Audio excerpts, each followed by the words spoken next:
What is up, my Canadian cousins? Welcome back.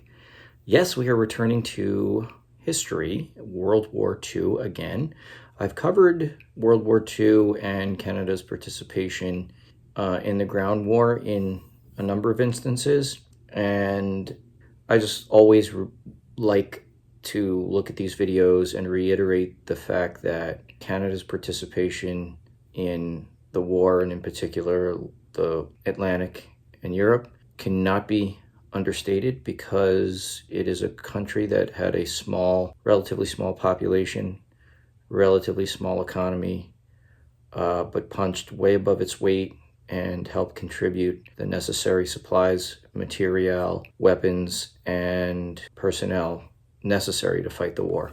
And successes, heroism on the battlefield was every bit as important, but one of the most important battles of the war, which doesn't get as much attention, is the Battle of the Atlantic. The convoys of merchant ships that had to bring the supplies, the materiel, everything from food to ammunition to raw materials, oil, iron ore, metals, things like that, was absolutely necessary to fight the war, and not only on the Western front with the Western Allies, but the Soviet Union as well.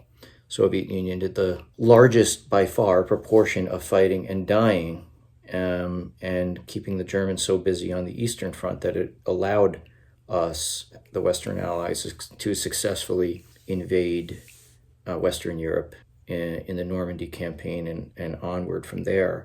And without those supplies, without the food to feed the Russian army, without materials such as railroad tracks and locomotives, believe it or not, they would have never been able to do it. And Canada's involvement in escorting the merchant shipping and I think you call it merchant navy, we call it the merchant marine. Either way, those sailors themselves who were on ships that were not really armed, and some of them had some defensive weapons, but very few. But, these men were so brave and suffered, many grievous losses during the war to German U-boats. And particularly earlier in the war, the Germans would attack in what are called Wolfpacks, several different U-boats coordinating to attack. And so, one of the reasons why I thought about this particular battle and Canada's involvement in it was that I very recently watched the movie Greyhound from 2020 with Tom Hanks. And it is one of the rare, Hollywood productions where you see a significant contribution from, Canadian allies. And there's several scenes where, there are British destroyers as well, but Tom Hanks is the captain of this American destroyer. I think it's the USS, I forget the name, but the nickname of it is Greyhound.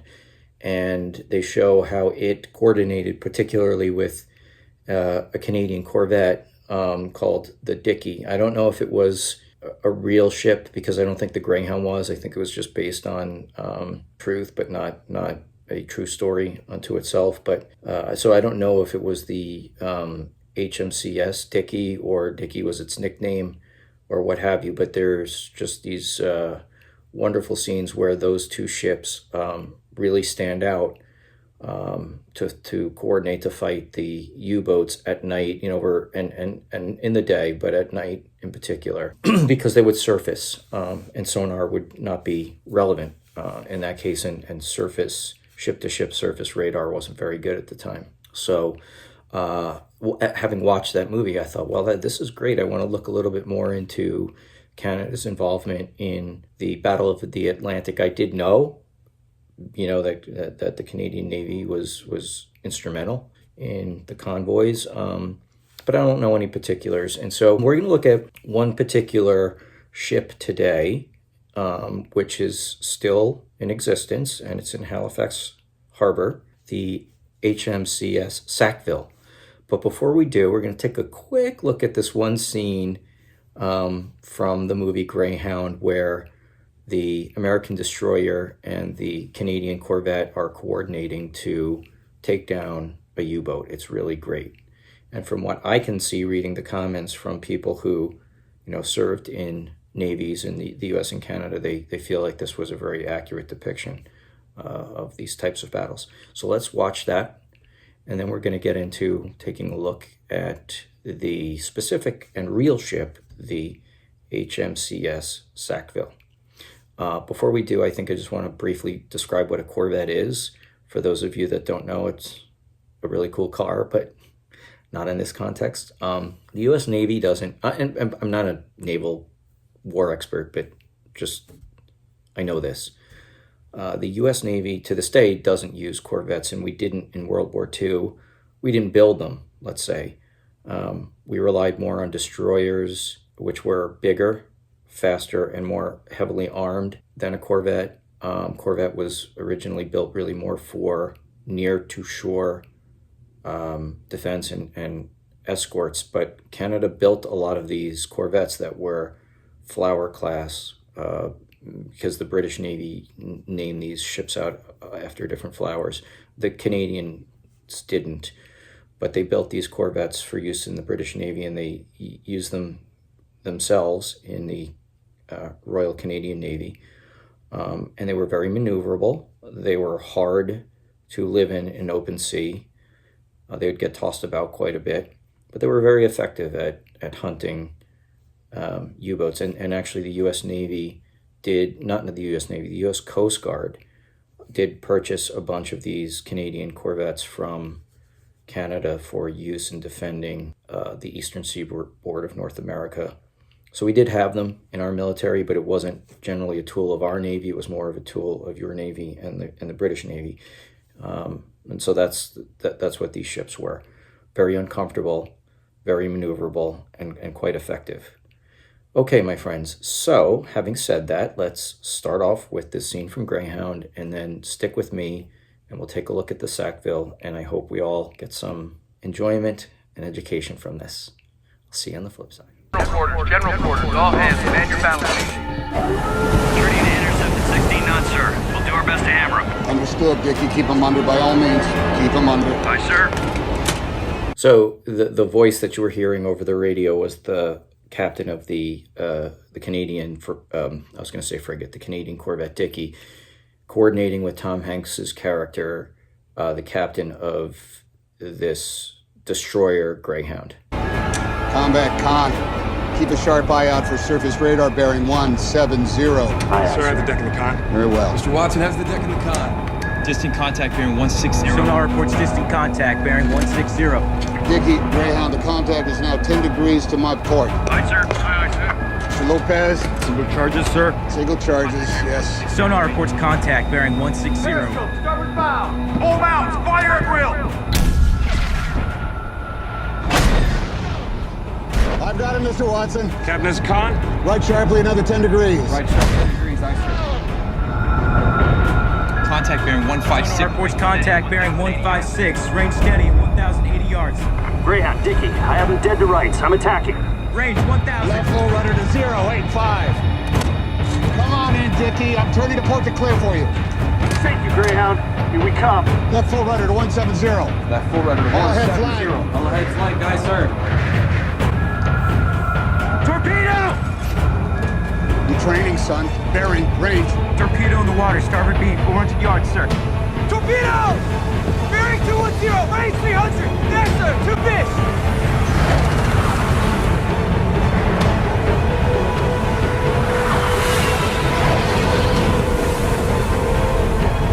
Hard right rudder, hard over! Greyhound, Dickie, I'm launching depth charges now. Understood, Dickie. I am crossing your bow for my own attack. Underwater explosion, indications confused. Sonar reports only hearing explosions. Indications confused. Right standard rudder to 11. If you're watching this video, I'm 99% sure you know what depth charges were or are. There were these barrel explosives that the ships, and you just saw the Dickie launching them out into the ocean. They would sink down and explode underwater to destroy or injure, put out of commission a U-boat. Right standard rudder, steer course 110, aye, sir. There he is, bearing 001, range 400. Sonar reports contact. Bearing. And they didn't have to hit them, but the concussion of the explosion was enough to destroy them if it was close enough. 001, range 400 yards. Right full rudder to 065. Right full rudder to 065. Contact inside minimum sonar range. Contact inside minimum sonar range, sir. U-boat! Starboard stern! Dicky, force them out!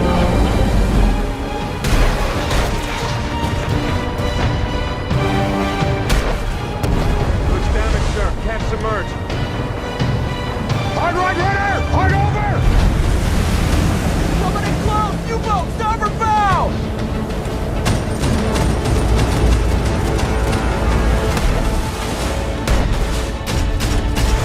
He slipped in under a gun, sir. We can't hit him.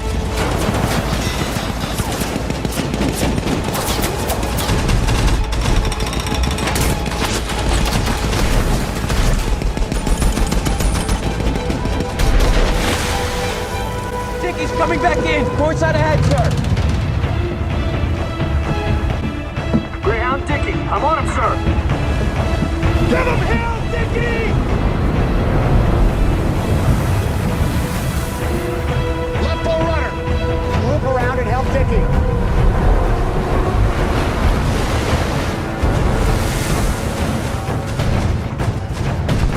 Dicky here. He's pulling in too close. He's alongside of us.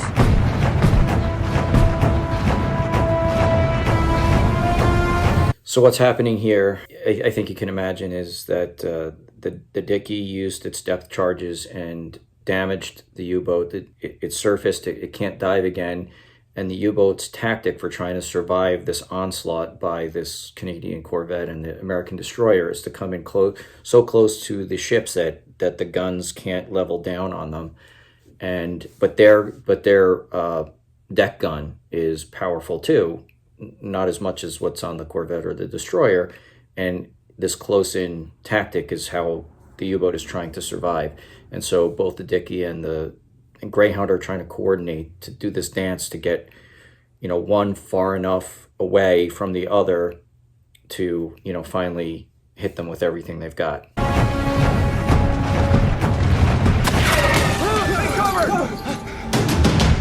On your feet. Son of a bitch, ricochet off the surface. Man your post. Slow to 1/3. My language, sir. Slow to 1/3, aye, sir.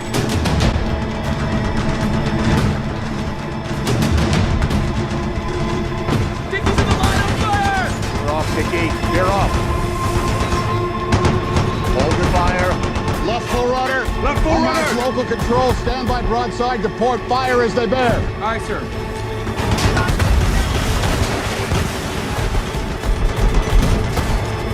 Come on, clear. Get clear, Dicky, clear.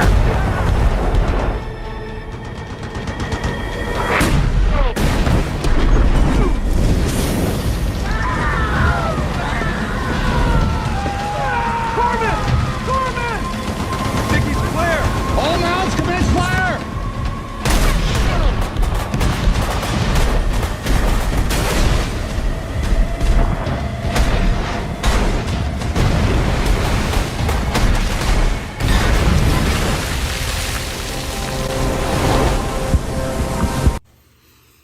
All right, that was the scene. There's more if you want to watch the whole movie. I thought it was great.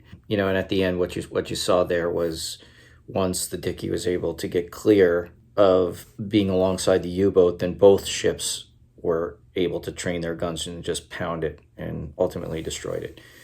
All right, my friends. So now let's take a look at a non-fictional, real Canadian Corvette that served in the Battle of the Atlantic, the HMCS Sackville. Thank you for hanging with me.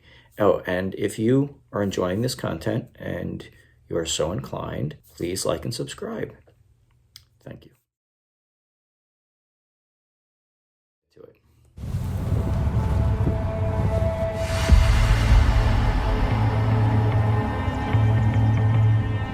In the Canadian city of Halifax, a small ship is moored close to the Maritime Museum of the Atlantic. This is Corvette Sackville, and her history can't be separated from the history of the Canadian Navy as it rose during the most difficult years of the 20th century. the time of World War II, starting with the famous Battle of the Atlantic.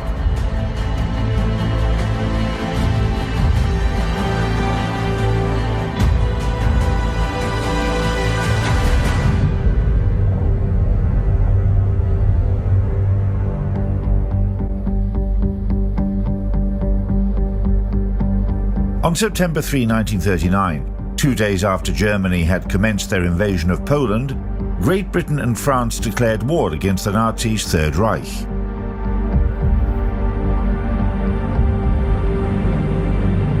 Ten days later, Canada, as a British Dominion, joined the war that historians would later name World War II. At that time, the Canadian Army was small in number, and the Royal Canadian Navy had just 13 warships with 1,819 personnel in total comprising their crews. Their naval forces had to... Wow. Wow. Really small to begin with. Had to work very hard, I imagine, to put together the kind of numbers that you ultimately had in the war. And what, the population of the country at the time was 10 million? Something like that? I think you're up to 40 million now? To be reinforced before everything else, because the main task for Canada was to sustain Atlantic communications. In the beginning of the World War II, in the Canadian Navy, they didn't have enough personnel. Where did they get their supply from? The trained officer personnel from the Merchant Navy, the mates and engineers. I went to sea at the age of 17 and to learn to be an officer, and eventually I would begin up there to be a captain, which I did, of course. I was in many convoys crossing the Atlantic. People donated yachts, and we painted these, some rich man's yacht gray, put a gun on it and a few depth charges, and they had to play the role of escort. It's great that they have these interviews from these guys. You know, there's so few left now. We have to capture every moment and every story of all the people who are willing to tell it that are still alive. But no, this is interesting. So it seems as what they're saying is that Canada's Navy at the beginning of the war was very small, and they had to draw from the ranks of the experienced merchant Navy, which makes sense. Just a totally irrelevant aside, I suppose. The U.S. Merchant Marine Academy is here on Long Island in New York. The English remembered the experience of World War I well, when the German submarines came close to blockading the British Isles in 1917 by declaring unrestricted submarine warfare. So, when the smell of gunpowder erupted over Europe again, the Royal Navy applied security measures to their transatlantic communications. Here, a huge role was played by small ships that found their prototype in the form of whaler Southern... I'm just stopping it here for a second because in the movie and in the scene that we just saw when they portrayed the Dickie, it looked exactly like this. They were very, very true, right down to where the flag was there, the green maple leaf on the main smokestack, and those red, I guess they're sort of squares. I don't know what they are. Pride. Their construction began before the war, and it was exactly these ships that would resurrect a long-forgotten ship type, the Corvette. Winston Churchill, who had quite a good knowledge of naval history, wanted to bring back the name Corvette, which was a name for a small warship during the 1700s and 1800s, and it was a name that had not been used for many years. They were patterned after Antarctic whaling vessels, and so that hull form was used, but you couldn't call them patrol vessels, whaler type. They needed a proper name, and Corvette was one of those names that was brought out. So the Royal Navy developed and realized the concept of a small escort ship. They were easy and cheap to build, maneuverable, and had decent seakeeping characteristics, even though the ships provided little comfort for their crews. In Great Britain, they were called flower-class ships. You know, my understanding is in the scheme of the ships that were being used at the time, there was the battleship, there was the cruiser, there was the destroyer, the frigate, and then the Corvette. Because they were named after flowers, starting with lead ship Gladiolus. In the Canadian Navy, such corvettes were named after the country's cities and settlements. Sackville was one of 3 corvettes that was built in St. John, New Brunswick. The shipyards on the East Coast were not normally places where they built new ships. But they expected and did repair a lot of war-damaged vessels in Halifax and in St. John.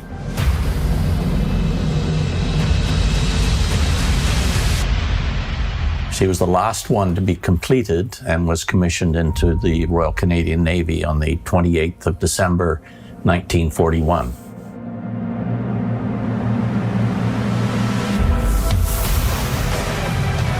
The main performance elements of flower-class Corvette Sackville. Shortly after the U.S. got into the war. Although our merchant shipping was in the war in some sense before that, helping to supply the Allies before we got into the war, and the earliest U.S. casualties of war were merchant marines before we were ever in the war. In 1942. Standard displacement 950 tons. Length 62.5 meters. Beam 10 meters. Draft 3.5 meters. Armament 102mm Mark 9 gun. Anti-aircraft artillery 2 Lewis .303 caliber twin machine guns. QF 2-pounder Mark 8 pom-pom. Anti-submarine armament 4 Mark II depth charge throwers, 2 depth charge rails with 40 depth charges. Main propulsion steam engine 2,750 horsepower. Top cruising speed 16 knots. Cruising range 3,500 miles at a 12-knot speed. Crew 85 people.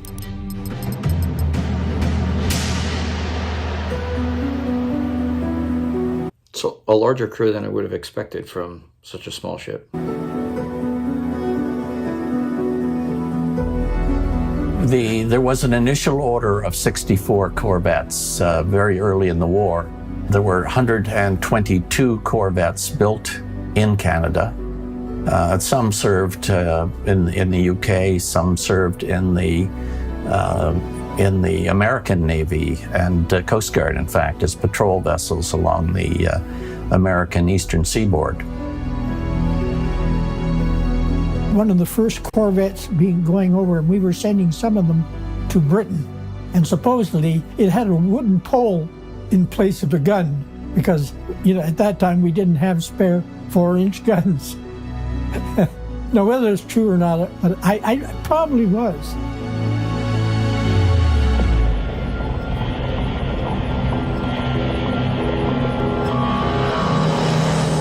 After France capitulated, the Third Reich formed naval bases in the Bay of Biscay. From the second half of 1940, the Commander-in-Chief of the Kriegsmarine submarine fleet, Vice Admiral Karl Dönitz, actively used a tactic for counteracting convoy systems called Wolfpacks, which involved attacking a convoy simultaneously with a maximum possible number of submarines under united command. This tactic was used at the beginning of 1942 during Operation Paukenschlag. American historians would later call it the Second Pearl Harbor. The Allies lost more than 60 vessels over the first 3 months of 1942. So you can see it was devastating along the coast. And as a matter of fact, we had to sail independently from port to port to port. And one day, just to give you some indication how treacherous it was, in the spring of 1942, during the daylight hours in sight of American land, I counted 14 ships laying on the ocean floor, sunk. The less than 120, 140 miles. But there they were, parts of the ship, maybe the mast was out of the water, or the funnel, or part of the superstructure, went down stern first, the bow would be out the water. And the beautiful passenger cargo ship was listing badly, abandoned, and a fire, planes going all over the top of it. So that's what the scenario was like along the American coast in 1942. And during the day you had a... Take off my hat out of respect for those lost sailors. I mean, I just can't imagine that. What a terrible way to die. Fear, drowning, burning. A rangefinder in your hand, you could find out the distance to the next ship. Nighttime, there were no lights at all. So you just keep a good lookout, and you could hear engines, or you could see the ship. Oh, then you'd fall back. Call down to engine room to say, reduce speed, we're getting too close to ship ahead.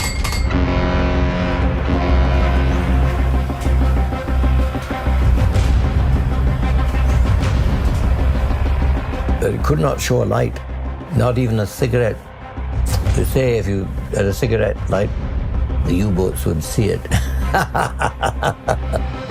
Later on, the German Wolfpacks were searching for their targets in the Caribbean Sea, around the Panama Canal, and even in the South Atlantic. One of my voyages, my very first voyage, as a matter of fact, we were sent from half of the way across the Atlantic down to Brazil. We did not know that Germans had sent U-boats to Brazil, where there were no convoys and very few warships. So they would pick us off, and we were torpedoed off the coast of Brazil. And the ship folded up and went down in 15 minutes. But I was lucky to survive and get into a lifeboat.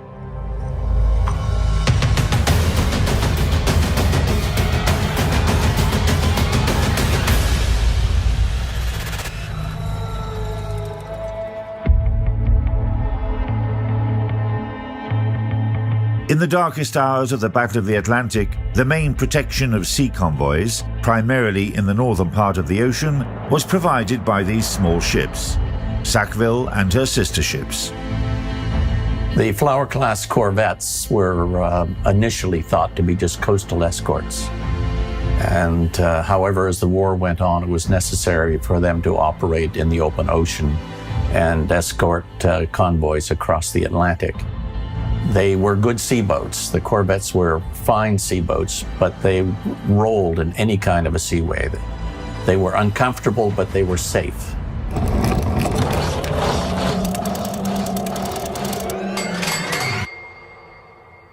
Yeah. Cheap and nasties was how Winston Churchill, Prime Minister of Great Britain, briefly but aptly named these ships during the war. He was right. Serving on the Corvettes wasn't comfortable at all. It was impossible to stop perishable food on board, so sailors lived on preserved food, canned meats and potato powder. I wonder why. I guess they just didn't have any kind of refrigeration on board. Instead of the 50 crew members that the ships were designed to accommodate, 85 personnel served on each corvette.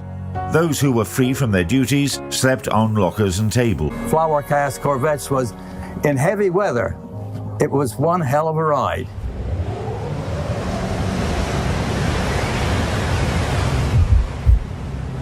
They were just up and down like this, eh? I would say they're up in the air like about 40, 50 feet and down again, in heavy weather. And terrible weather. The weather was one thing in the North Atlantic. It was very much, it was always with us, you could see. And then there was fog, as well as rough seas. As soon as we finished our lookout watch, we just laid down on top of there was some bags of potatoes in the structure on the upper deck, and it was out of the weather, and you just laid down and slept till your next watch, or you tried to sleep. They would go up and go down between waves. Where is he? Up way! Whoa! Yeah, and of course, they're all seasick down here. A lot of young men, they were not used to the sea. You felt pretty awful. And then after a few days of that, you begin to tell yourself, I got to get over this because this is only a 3-day trip. What will it be like on a 14-day trip?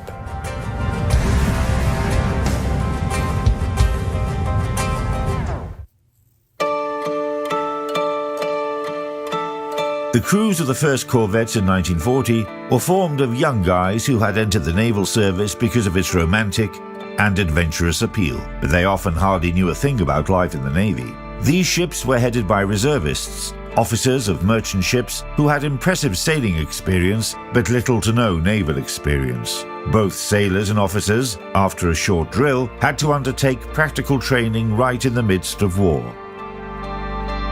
Tens of thousands of young Canadians from across the country who were recruited into the Navy served in ships just like Sackville.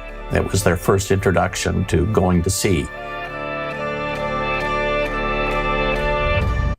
They mentioned before that these Flower-class ships in Canada were named after towns. Where might Sackville be? Anyway, from there we went to the Azores, and then we joined the convoy going to Ireland. I had my first taste of Guinness Stout. Because I was only a kid, you see. I was probably the youngest lad aboard the ship. You had to be, I think, 19, or 22 to draw rum. And so you'd have a G on your card. But if you were not of that age, you didn't get your grog each day. So anyway, I went to this first time in an Irish pub, and I asked for a glass of Guinness. In those days, they sort of tipped the barrel a bit and opened the spigot, and the thick Guinness sort of slowly slid into the jar or glass. So anyway, that's one of those silly things that you remember.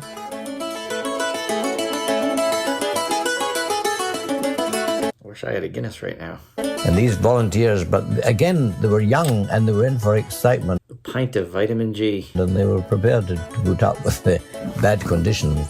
They're all keen, very keen to do their thing in the war. At that time, the Flower-class ships were nicknamed the Pekingese of the ocean. In ancient China, where this breed originated from, Pekingese dogs, which are similar to tiny lions, were thought to be small guardian spirits. During the entire Battle of the Atlantic, from 1939 to 1945, the Flower-class Corvette sank or assisted in destroying 52 German submarines. Losses among the Flower-class ships amounted to 29 corvettes. Impressive. These little corvettes were around, supposed to protect us, and attack U-boats. But sometimes they didn't know there was a U-boat present until they torpedoed a ship. Oh my God, bang! Oh, there must be some of the enemies around here. So they had to start listening. Yeah. But you see, the Germans are very smart. They wait till nighttime, and then at nighttime they bring up the submarine on the surface. So the sonar is not so good when you're on the surface. So then they would pick a ship, an oil tank would go boom, and it'd be massive flames, and all crew would be dead in seconds. So that was very effectively portrayed in the Greyhound movie, that, they were fighting the U-boats during the day, but they would do more of their fighting. The U-boats would do more of their attacking at night because of what he said is, once they're on the surface, sonar does you no good, and the surface-to-surface radar aboard the ships at the time weren't very good. And, this was while they were in a period of no air cover because the range of the airplanes were not sufficient. And one of the things that ultimately did lead to a better success rate against the U-boats and the U-boats not being as effective in these Wolfpacks was the increase in range of aircraft that was the most effective at killing the submarines. So you can see them under the water from the sky and drop depth charges and bombs right on them. So that's how they lit up the whole convoy. I saw a ship going up like that, yeah, and I'll never forget it. You think, oh my God, there's about 40 or 50 guys just gone. Another terrible sight I saw was when a ship carrying iron ore, when she was torpedoed, went right down. No chance to send a message or anything, just right down. Because the ore is so heavy, when the torpedo opens up the side of the ship to a great water pouring in, it just takes the ship right down. That's another bad thing. When ships got torpedoed and the oil tanks were opened up and there was oil all over the place and men were covered in oil. Very bad. Some people didn't survive because the accommodation collapsed and they were stuck inside and they couldn't get out. Oh, yeah.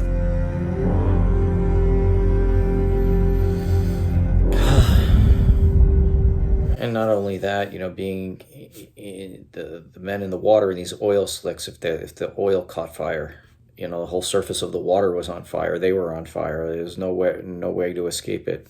Oh, it's just terrible.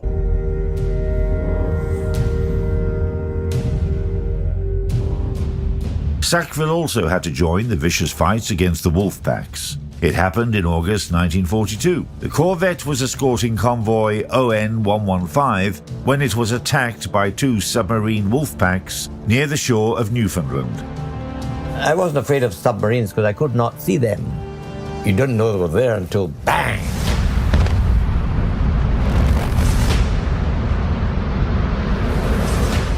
Then, in August 1942, on her own and without air support due to thick fog, Sackville spotted German submarine U-43 on the surface. Sackville heavily damaged the sub with depth charges when she was in the process of submerging.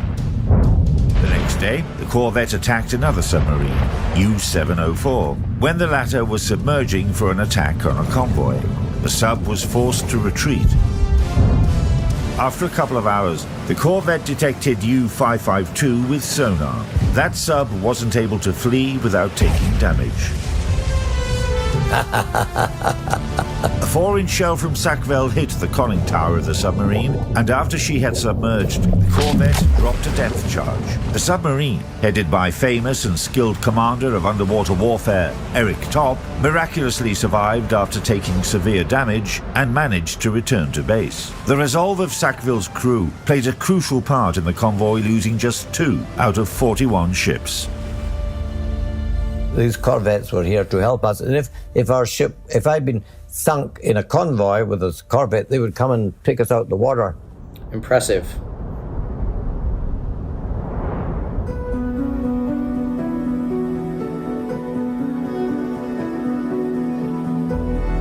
As the war went on, the ships were backfitted with improved equipment. They were fitted with gyro compasses, better sonars, radars. Forecastle, the forecastle, was extended aft to increase the accommodation that was available, and also it made the ships drier and allowed the fitting of more equipment, such as the Hedgehog, which was fitted.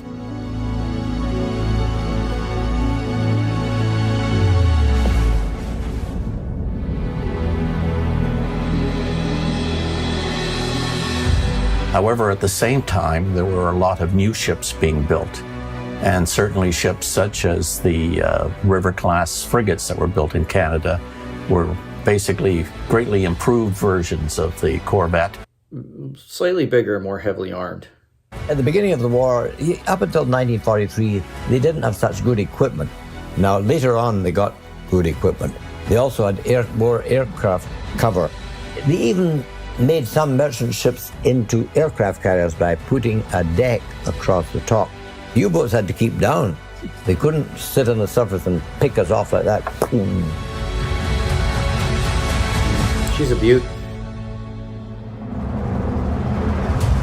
In the first half of 1943, the Battle of the Atlantic reached a breaking point. Qualitative and quantitative growth of the Allied anti-submarine forces resulted in a major reduction of convoy losses. During the next year, in 1944, Germany would lose their bases on the Atlantic coast, and the losses of German submarines would become catastrophic.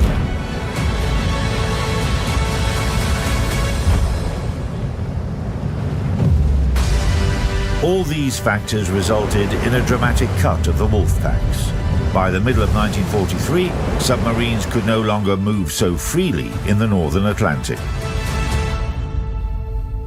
By the end of the war, we had one of the biggest navies in the world in terms of numbers of ships. So I was very proud of that being just a small, tiny little part of it. But it was good to see when you were in a squadron of Canadian ships, or you ran into ships at sea and flashing back and forth. No, sir. You're not just a small, tiny part of it, because each and every individual who fought in the war could say that of themselves. And it took all of you. I'm glad he's proud of it. To them. It was good to see. In January 1943, Sackville underwent major repairs. In April, the ship returned to service and continued escorting convoys in the Atlantic Ocean until August 1944. However, the Canadian Navy couldn't complain that they had nothing to do until the very end of the war. During the last days of the war, it was especially honorable to escort ships of the capitulated foe.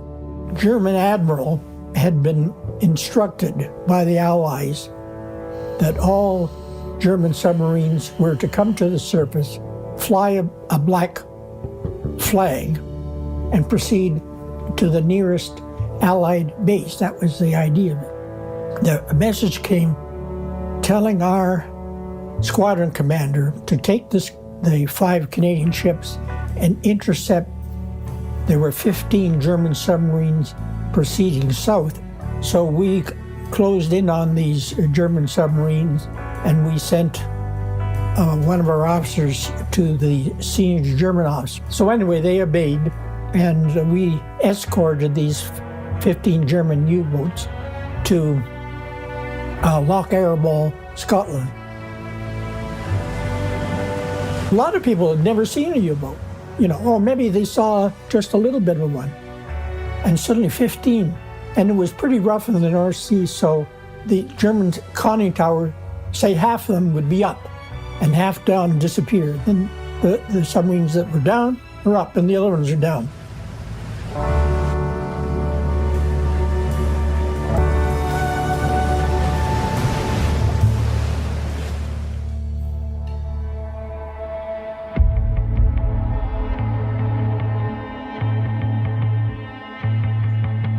By the end of World War II, the Royal Canadian Navy had more than 1,000 ships of different types, and around 100,000 people out of the 11 million population served on them, almost every 10th Canada citizen.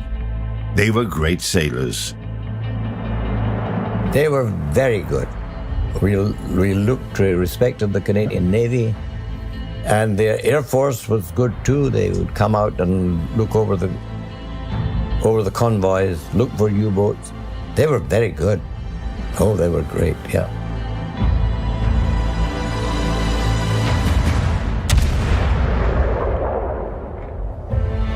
After modernization, Corvette Sackville was remade into a training ship, and she was sent to the reserve when the war ended. In 1952, the ship was converted into a research vessel for the Department of Marine and Fisheries. She was used for over 40 years after the war as a very useful, cheap and nasty ship to do a whole range of tasks. And for that reason, she was kept and became the very last Flower-class Corvette. When she was turned over to the Canadian Naval Memorial Trust in 1983, the plan was to convert her back to her World War II appearance. Today, Corvette Sackville isn't just a museum ship moored at the pier in Halifax. She is a symbol of bravery of all volunteers of the Royal Canadian Navy, of all those young people who headed into battle on these small ships and made their contribution to the Allied victory in the Battle of the Atlantic. The victory of the Battle of the Atlantic was won by the Corvettes, manned by Canadian seamen. That's giving credit where credit is due. They deserve it. Not only that, they earned it. And history will tell you that. Amen, brother.